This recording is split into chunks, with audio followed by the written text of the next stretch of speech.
Pour ne rien manquer, abonnez-vous maintenant. Les vraies voix Sud Radio, le grand débat du jour.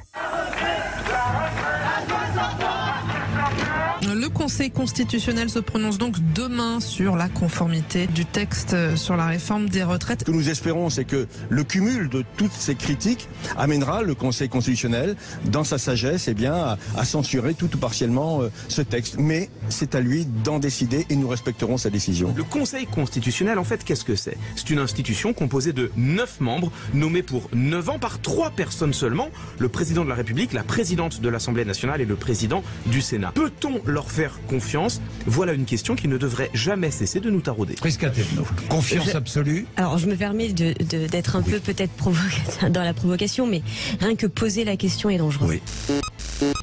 Validation du texte, censure totale ou partielle, si beaucoup fondent de grands espoirs dans cette décision demain du Conseil constitutionnel pour contraindre le gouvernement à retirer sa réforme des retraites. D'autres, comme Marine Le Pen, s'inquiètent d'un manque d'impartialité des sages. Écoutez. En tout cas, il faut réfléchir peut-être à ce que les membres du Conseil constitutionnel soient véritablement totalement détachés, totalement indépendants dans leur nomination. Qu'ils ne soient pas tous nommés précisément par des organes qui sont des organes politiques. Mais enfin, c'est un autre sujet. Et vous avez entendu Prisca Thévenot, ce type de remarque ne plaît pas à la majorité présidentielle. Et pour vous, est-ce que le Conseil constitutionnel prend des décisions en droit ou des décisions politiques, comme il est composé quasi exclusivement d'anciens politiques? Dans tous les cas de figure, pour réagir, un seul numéro, le 0826 300 300. Et pour en parler, notre invité ce soir, Jean-Michel Ducomte, bonsoir. Merci d'être en direct. Bonsoir. Sur Sud Radio, vous êtes politologue et professeur en droit public à Sciences Po Toulouse. Philippe Bilger, très attendu. Alors, petite polémique sur le Conseil constitutionnel. Est-ce que finalement, il est indépendant, oui ou non ? Alors, d'une part, je ne trouverais pas scandaleuse un jour une réflexion sur la composition du Conseil constitutionnel. C'est mon premier point. Le deuxième, je ne crois pas que le Conseil constitutionnel actuel soit à ce point peu soucié de ses devoirs qu'il soit imprégné par une politisation totalement vulgaire et partisane.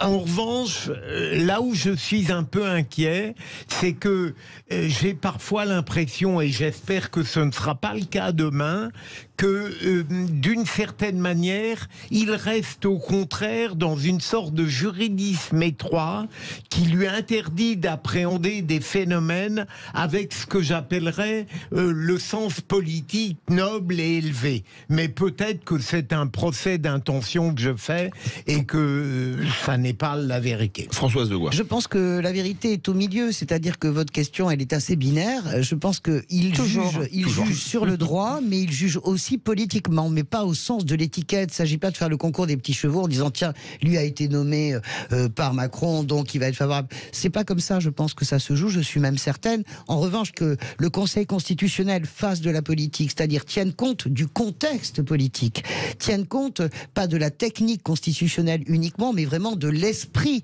des institutions, et rende une décision sur cette base. Oui, vous avez des gens qui connaissent à l'intérieur du Conseil constitutionnel excellemment bien ce pays. Vous avez Jacqueline Gouraud, dont on parle assez peu, mais qui connaît ce pays. Vous avez Alain Juppé, vous avez Laurent Fabius. Ce sont des gens qui connaissent le cœur de la France. Et je crois, moi, que la décision qui va être rendue demain, tout le monde considère que c'est acquis, qu'ils vont valider dans l'ensemble la retraite. Il n'est pas sûr. Il n'est pas sûr parce que beaucoup de constitutionnalistes font valoir d'excellents arguments pour dire même que l'ensemble de la réforme doit être revu. Sébastien Ménard. Alors moi, j'ai envie de faire confiance en nos institutions. Et j'ai la faiblesse de croire qu'on a eu par le passé des personnalités politiques de premier rang, comme Jean-Louis Debré, comme Philippe Séguin. Oui, mais il faisait de la politique, lui, il emmerdait Sarkozy toute la sainte journée, Jean-Louis Debré. Ça ne l'a pas empêché, pour moi en tout cas, d'être au-dessus, je dirais... Pourtant pas brillant, hein. Comment ? Il n'était pas brillant, c'est le moins qu'on puisse dire. Ça vous engage, oui, cher Philippe. Là, parlons vrai. Hein. Parlons vrai, c'est vrai. Mais en tout cas, moi, je ne partage pas votre point. Je dis simplement qu'on peut tout à fait avoir eu une filiation politique forte, être quelque part la quintessence d'influences politiques partisanes diverses. Et à un moment donné, quand on est appelé à servir le pays autrement, on peut être au-dessus quelque part de cette soufflerie partisane et politicienne. Et tu crois pas qu'ils vont tenir compte du contexte? Moi, je suis sûr que oui. On va en parler avec Jean-Michel Ducomte. Juste avant de commencer, est-ce qu'on est dans une situation totalement inédite? Est-ce qu'on a déjà attendu à un moment donné une décision de façon qui a suscité autant d'interrogations, de spéculations et d'attentes dans l'histoire? Oui. Elles sont rares les situations dans lesquelles le Conseil constitutionnel est attendu comme une sorte de messie juridique, mais il y a au moins une décision qui, me semble-t-il, dans son histoire, et alors qu'il avait une situation de dépendance beaucoup plus importante qu'aujourd'hui, a quand même marqué pour lui une forme d'émancipation. C'est la décision du mois de juillet 1971 où il a déclaré inconstitutionnelle la loi Marcellin qui remettait en cause le principe de la liberté d'association, notamment en introduisant un principe d'autorisation préalable.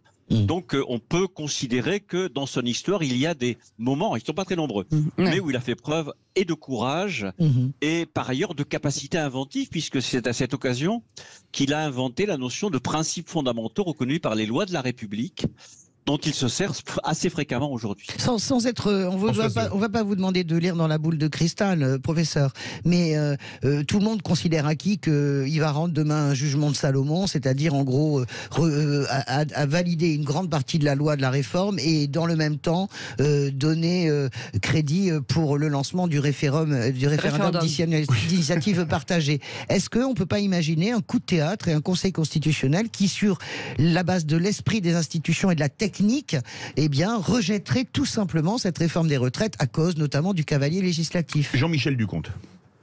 Il y a en clair trois possibilités qui lui sont offertes.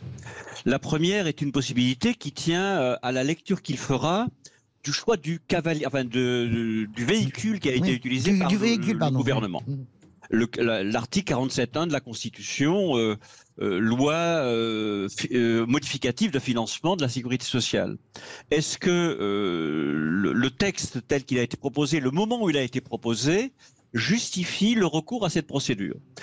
Certains considèrent que c'est pas le cas. J'en fais partie d'ailleurs, et Dominique Rousseau aussi a eu l'occasion de publier dans Le Monde un article sur le sujet.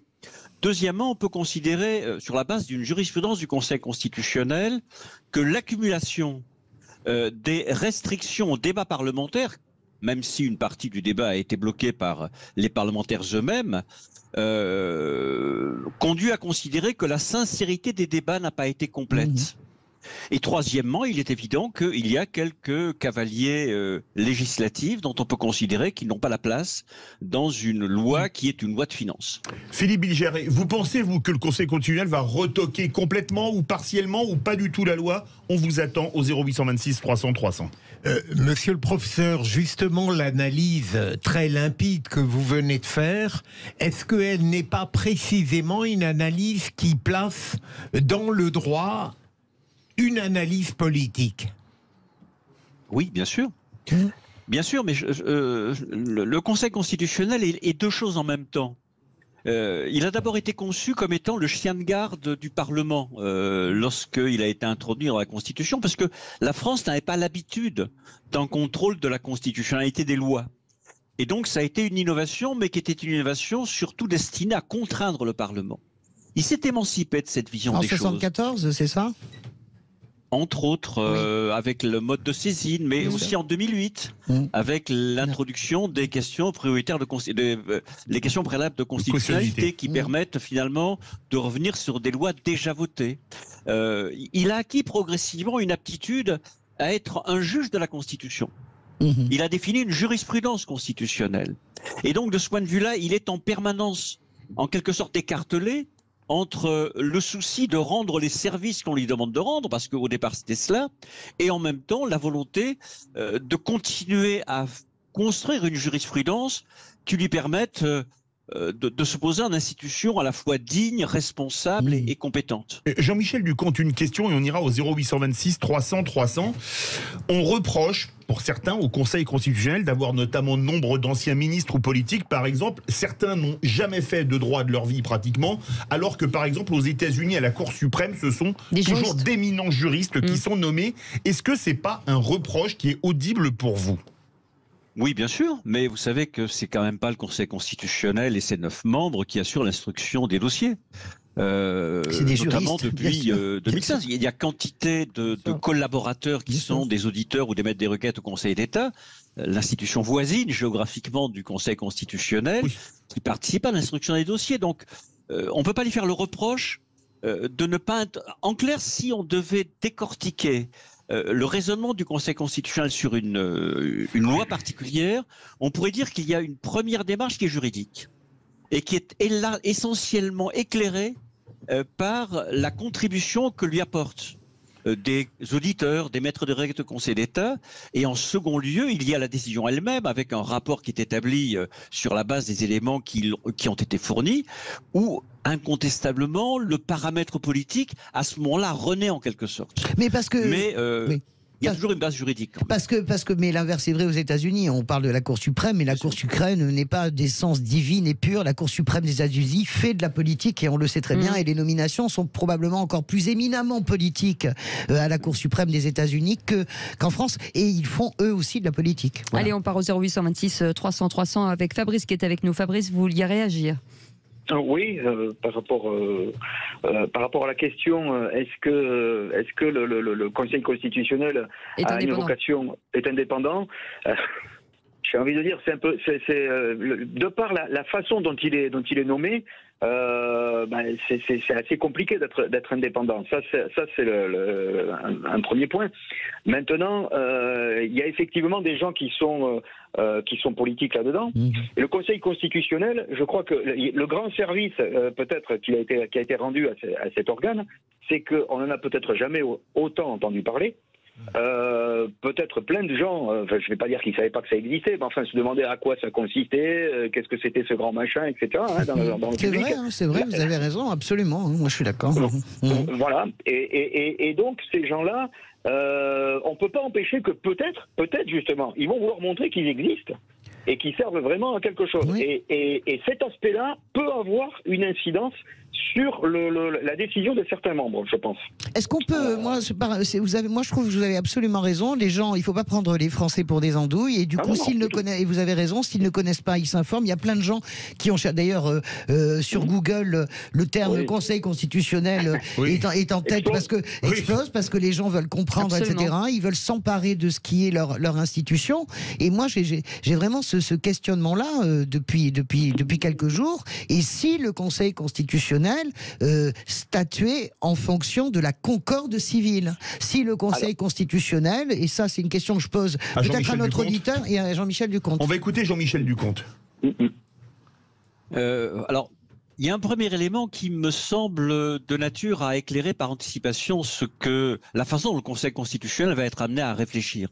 C'est les propos qu'a tenus son président il y a quelques jours, où il s'interrogeait déjà sur un certain nombre de questions, sans aller dans le détail, mais en disant, mais finalement, est-ce que on n'est pas en présence d'un débat un petit peu insincère devant le Parlement? Est-ce que certains cavaliers législatifs qui ont été introduits ne sont pas des parasites dans le cadre de la loi? Donc, il y a déjà un certain nombre de prises de position publiques du président qui laissent supposer que la question de l'inconstitutionnalité n'a pas complètement échappé au président de l'institution. Deuxièmement, alors ce sera un petit peu compliqué. Qui est-ce qui a intérêt à la décision du Conseil constitutionnel? À peu près tout le monde, bien évidemment. Mais est-ce qu'une décision d'inconstitutionnalité serait nécessairement une catastrophe pour l'exécutif? Je pense que la question mérite d'être posée. C'est vrai, parce que ça veut dire qu'on repasse. C'est pas aussi une façon de sortir d'un piège à l'heure actuelle? On peut repartir en deuxième lecture au Parlement. Oui, mais ça serait alors, ayant travaillé comme Françoise dans les coulisses du pouvoir pendant de longues années, si après tant d'énergie, tant d'audace, tant d'engagement politique, on arrivait à quelque part à valider l'inconstitutionnalité du travail des parlementaires, pardonnez-moi monsieur le professeur, mais ça serait un camouflet sans précédent pour un exécutif sur une telle réforme. On ne peut pas imaginer que dans les couloirs des cabinets ministériels, ce que j'ai arpenté avec Françoise pendant des années, aussi bien au service de la séance à l'Assemblée nationale et au Sénat, avec toutes ces ce qu'on appelait des crânes d'œufs, voilà, les traînes savates en paraffeur. On les appelle encore comme ça. Voilà, tu sais, hein, si tous ces gens très bien payés, très bien formés, sont incapables de conseiller au mieux aujourd'hui l'exécutif de la 6e ou 7e puissance mondiale, on est quand même mal barré, les amis. Mais bien sûr, je suis d'accord avec Sébastien. Jean-Michel Leconte. Ouais. Je trouve que la façon dont vous avez exprimé votre interrogation est intéressante. Merci, monsieur le président.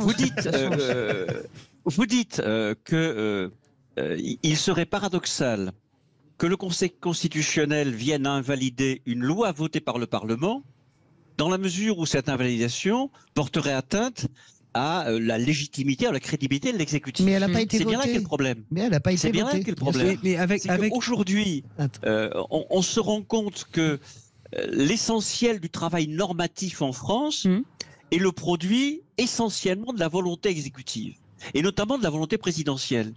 Et c'est un peu ça aussi qui aujourd'hui fait problème. C'est que le mode de fonctionnement de ce qui reste encore une démocratie, qui est le système de la Ve République, pose un véritable problème.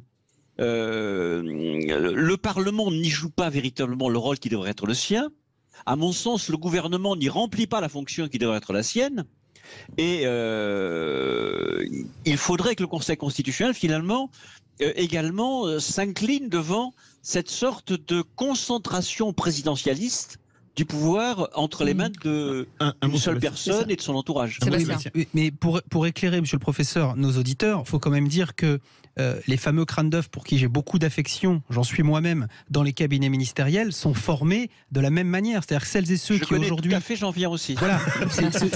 On en vient tous. Donc entre crânes d'œufs, on se comprend. Voilà, ceux qui aujourd'hui conseillent les fameux sages du Conseil constitutionnel sont les mêmes qui sont dans les arcanes du pouvoir, tant à l'Assemblée qu'au Sénat que dans les cabinets ministériels, jusqu'à l'Élysée. Avec un bémol quand même que je mets, un bémol que je mets très court. Oui, bien sûr qu'ils conseillent, mais c'est là qu'on va voir toute la dimension politique au sens le plus noble du terme et pas politicienne en termes d'étiquette. C'est là qu'on va voir la dimension politique des sages du Conseil. Moi, je pense que on peut avoir... C'est pour ça que notre question était assez cash de dire indépendance. Voilà. Non, mais moi, je pense qu'ils sont vraiment... Ils sont indépendants. Moi, je pense qu'ils sont indépendants, ils sont autonomes, et je pense surtout qu'ils ont à cœur la concorde civile. Et pour moi, demain, je pense que la décision peut être en faveur d'un retocage presque complet de la réforme. Quand on disait indépendance, on disait pas indépendante de l'exécutif, on disait aussi indépendante de la rue, indépendante de... Voilà, c'est une indépendance totale. Je pense que le Conseil est conscient que toute la population française n'est pas contre la réforme des retraites. Mais il y a une opinion massivement, et le Conseil, des gens comme Alain Juppé, des gens comme Laurent Fabius, ont fait de la politique depuis des années, savent très bien quelle est la part d'amertume qui resterait avec une double délégation demain du Conseil constitutionnel. C'est-à-dire merci beaucoup, professeur. Merci beaucoup d'avoir été avec nous, Jean-Michel Duconte, politologue et professeur en droit public à Sciences Po Toulouse. C'était très intéressant. Vous restez avec nous dans un instant. Il n'y a pas de Kikadi, mais il y a un autre jeu. C'est drôle, c'est drôle. Mais oui, on n'est pas content. Eh ben, vous n'êtes pas content. Partez en récréation. Qu'est-ce que vous voulez que je vous dise? On lui met moins 2 points. N'importe quoi, toi. Yes.